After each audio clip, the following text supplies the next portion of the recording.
वरून आली. तर मला आहे ना मासिक पाळीचा त्रास होता. म्हणजे ज्यापासून मला पिरियड्स येत आहेत ना त्यापासून मला म्हणजे तो त्रास होता की म्हणजे मी 4 दिवस पूर्ण झोपून राहायची. मला चक्कर यायची, पोट दुखायचं, ब्लडिंग जास्त व्हायचं. मी खूप सारे दवाखाने केले. म्हणजे लोक जे सांगतील त्या दवाखान्यात मी जायचे. तर मला काय व्हायचं, तात्पुरता फरक यायचा, परत जे आहे ते आहे म्हणजे परत चालू व्हायचं. तर मग मला अश्विनी मॅडमनी रियांश अमृत ज्यूसबद्दल सांगितलं होतं. पण माझं कसं झालेलं की मी आधी खूप दवाखाने केलेले, त्यामुळे माझा त्याच्यावर विश्वास नव्हता. तर मी तेव्हा त्यांना नाही म्हटले, पण मी त्यांचे स्टेटस रोज बघायचे. तर असंच बघता बघता म्हणजे ते रिझल्ट बघायचे. तर मला असं वाटतं एवढ्या लोकांना फरक पडतोय, मग मला का फरक पडणार नाही. म्हणून मग मी त्यांच्याकडनं घेतलं अमृत ज्यूस आणि रियांश अमृत ज्यूस चालू केलं. त्यानंतर लगेच 2 महिन्यातच मला फरक पडला.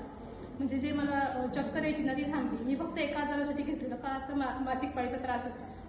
पण मी एका आजारासाठी घेतलं, पण माझे बाकीचे अनेक आजार होते ते पण बरे झाले. रोज सकाळी उठल्यावर मला चक्कर यायची, म्हणजे खूप थकवा यायचा, कोणतीच कामं मी करू शकत नव्हते. पण ते अमृत ज्यूस घ्यायला लागल्यापासून सकाळचा थकवा पण माझा पूर्णपणे गेला.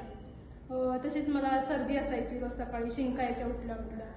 तर त्या शिंका पण माझ्या पूर्णपणे थांबल्या.